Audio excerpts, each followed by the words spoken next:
Hello students, once again you are welcome, and now we are reading our chapter number 7. Chapter number 7 is the glimpses of India, and in this chapter we have learned about the special trait of India in Goa. हमने ये पढ़ा है कि गोवा में हमारा क्या है कि एक बिजनेस चला आ रहा है, वो कौन सा है? ब्रेड मेकिंग का बिजनेस है। ठीक है, ब्रेड मेकिंग का बिजनेस चला रहे हैं और इस ब्रेड मेकिंग की बिजनेस में बहुत ज़्यादा प्रॉफिट है। कैसे? आजकल तो नहीं, लेकिन पुराने ज़माने में।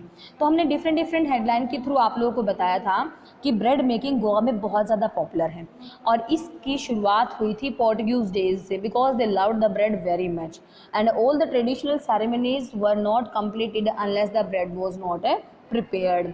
For the marriage ceremony there is a bowl, which is also a dish which is made up of the bread. Then for the engagement of the daughter, engagement of the daughter, there is also a type of bread dish is allowed, which is I think it is about chalo, let's recall it later. Then we came to know that at the time of festival and at the time of those Christmas, they make a very famous bread dish which is called a bolin has. So we came to know that different parts they used to be the different uses of bread, and then described how the baker used to come there twice in a day, in the morning, in the evening.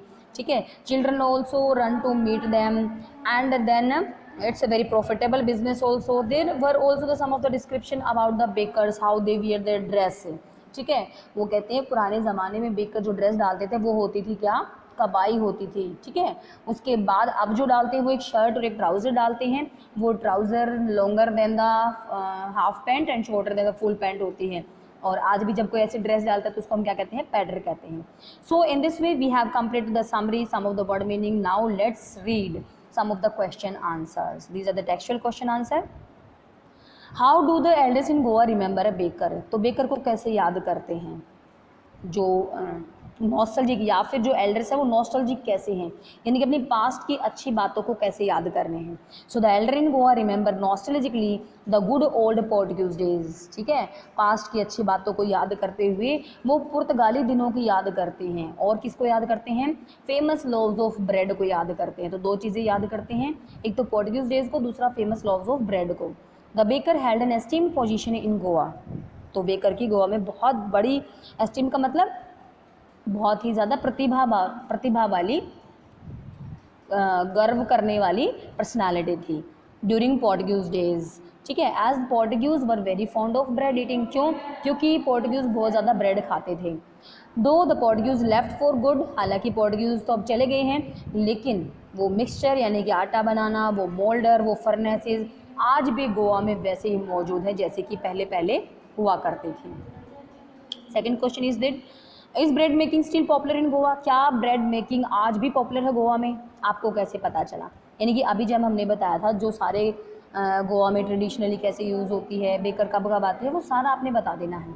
Yes, bread making is still very popular in Goa.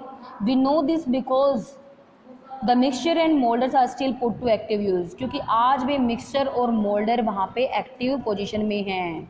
Mixture मतलब आटा गूंदने वाली मशीनें उनकी, moulder मतलब shape देने वाली मशीनें उनकी.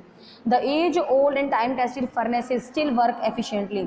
आज भी वो भटिया वैसे ही काम कर रही हैं.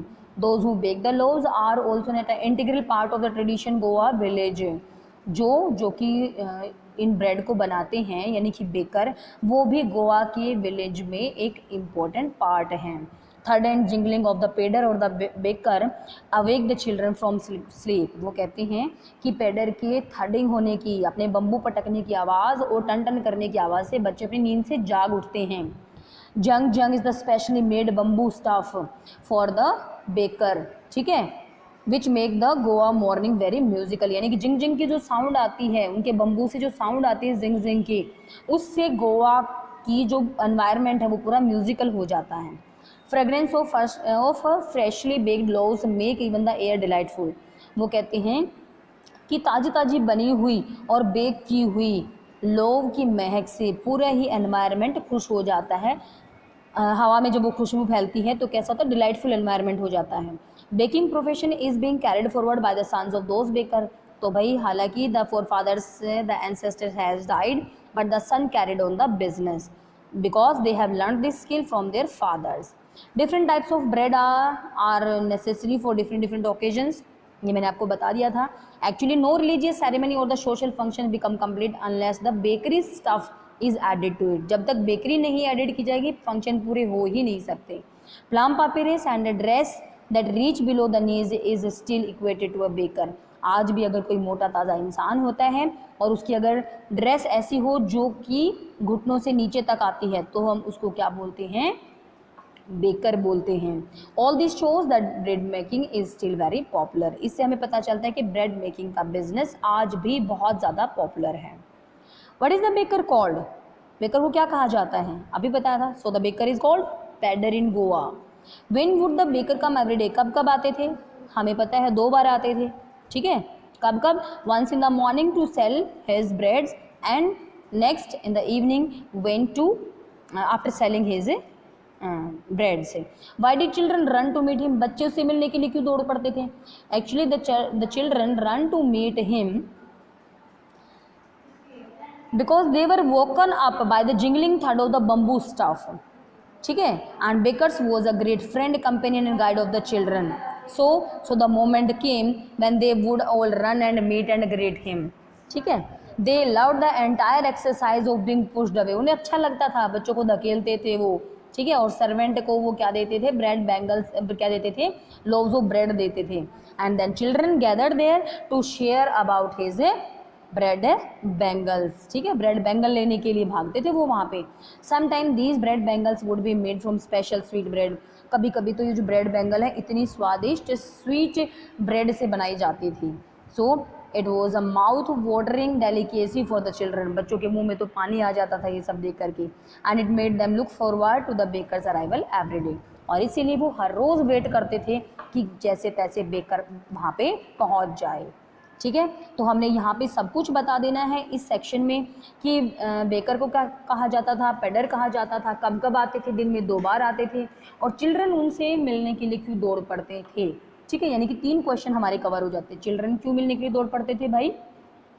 Because first of all they were woken up by the jingling sound of their bamboo and in those days baker use to be the great friend companion and guide of the children, ठीक है।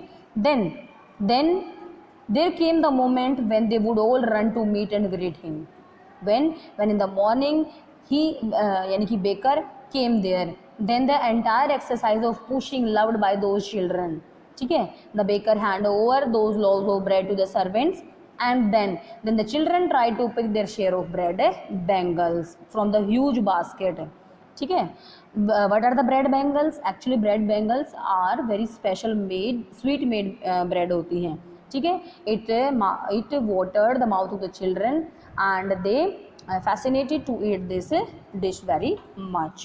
That's why they are always hopeful for the arrival of a baker. Next we are learning about how often did the baker visit author's house. author के घर पे कितनी बार आता था, ठीक है। How did he announce his arrival, उसके आने का पता कैसे चलता था, बिल्कुल हम पिछले क्वेश्चन में कर चुके हैं। The children treated the baker to be, कैसे ट्रीट करते थे? The children treated the baker to be their friend, companion, guide because his arrival used to fill the house with activity and excitement. क्योंकि baker के आते ही घर में activity और excitement शुरू हो जाता था। कितनी बार आता था? 2 बार आता था, ठीक है। उसकी अनाउंसमेंट कैसे होती थी आने की? He announces his arrival by musical जंग जंग साउंड, और वो साउंड किससे पैदा होती थी? Made by the stamping of the special bamboo staff that would wake the children up, ठीक है। उस स्पेशल बम्बू से वो आवाज़ आती थी जिसके ऊपर वो अपनी टोकरी रखता था। They would then often the treat of mouth watering bread bangles from him. फिर उन्हें एक ट्रीट मिलती थी, खाने को मिलता था, मुंह में पानी लाने वाली बहुत अच्छी ब्रेड बैंगल के द्वारा, ठीक है। Next we are learning about what does a Jack fruit like appearance mean. मोटे ताज़े, जैक फ्रूट लाइक का मतलब है तो कटहल जैसा मोटा ताज़ा अपीयरेंस, इसका मतलब क्या है? Why is a person with such an appearance compare to baker और बेकर, ऐसे किसी अपीयरेंस वाले पर्सन को बेकर क्यों बोला जाता है? A Jack fruit like appearance means that a person has a plump physique, इसका मतलब है एक पर्सन की बड़ी मोटी ताज़ी फिजिक है, बड़ी मोटी ताज़ी उसकी बॉडी है, एंड अ राउंड बेली, और उसका पेट भी बहुत मोटा है। Any person with such an appearance is compare to a baker because in the good old days baking was a profitable profession and baker used to be prosperous plum man with happy family and servants। क्योंकि उन दिनों में पुराने समय की बात है कि बेकिंग का बिजनेस बहुत प्रॉफिटेबल होता था और जो बेकर होते थे बहुत अमीर होते थे, अपनी फैमिली अपने नौकर के साथ बड़ी खुशी खुशी से रहते थे। Next we are learning about is bread an important part of Goa life. Important part है तो कैसे, आपको कैसे पता चला, कैसे सेरेमनीज में हम ब्रेड को इन्वॉल्व करते हैं। Yes, bread is shown an important part of the Goa life, ठीक है, बहुत इंपॉर्टेंट है। No celebration is completed without the help of this sweet bread. So first of all a sweet bread बोल is very essential part at the time of marriage gift, ठीक है, at the time of marriage. Cake बनाते हैं और बॉल in house at the time of Christmas and other festival, ठीक है। Sandwich prepare किए जाते हैं डॉटर के एंगेजमेंट को। तो हमने वही आपको 3 स्पेशल ब्रेड डिशेज की बात बताई थी। कौन सी बताई थी मैंने? बॉल बताई थी, ठीक है, केक बॉल इन हाउस थी, और एक क्या था, सैंडविच थे। ये तीनों डिशेज हमारे 3 ओकेजन के लिए चलती हैं, ठीक है। तो next question we are doing about what did the baker wear during Portuguese days and when the author was young. पुर्तगाली दिनों में क्या पहनते थे, और अब यानी कि जब ऑथर यंग था तो क्या पहनते, यानी कि अलग अलग हमें कबाई को बताना है। तो भाई पहले पार्ट में पोर्टुगीज डेज में क्या बोलते थे, during the Portuguese days baker वोर अ स्पेशल ड्रेस, एक स्पेशल ड्रेस पहनते थे जिसका नाम होता था कबाई। आपको बता ही दिया कबाई क्या होता है। कबाई is a single piece of long frock which reaching down to the knees, जो कि घुटनों तक पहुंच जाता है, ठीक है। और अब ऑथर के चाइल्डहुड डेज में this dress was later modified होगी, and during the author's childhood days bakers wore shirt, क्या पहनते हैं भाई, वो शर्ट पहनते हैं और वो ट्राउज़र पहनते हैं। थोड़ा सा यहाँ पे कटा हुआ है, आपको लिख लेना है, दे वोर shirts and what A trousers, ठीक है, TROUSERS ट्राउज़र्स। अब उसके बाद लिखना है कोमा लगा के, which is longer than short pant and shorter than full pant, ठीक है। तो क्या पहनते थे भाई वो, द बेकर्स वोर shirts and trousers which is longer than the short pant and shorter than the full pant. It means any person who dare to wear these type of clothes now, then people used to call them as pedder, ठीक है। तो ये पहनते थे वो, तो इसको आपने जोड़ लेना है। So this is our question number 9। Who invites the comment dress like पेडर एंड वाइफ। किसको बोलते हैं कि वो पेडर है, जब कोई कैसे कपड़े पहन ले तो उसको पेडर बोलना शुरू कर देते हैं। So anyone who wears a longish half pant reaching below the knees invites the comment dress like a पेडर। कोई भी जो इतनी लंबी पैंट पहनता है जो कि घुटनों तक आ जाती है, तो वो पर्सन को क्या बोलते हैं, ड्रेस लाइक अ पेडर। क्यों?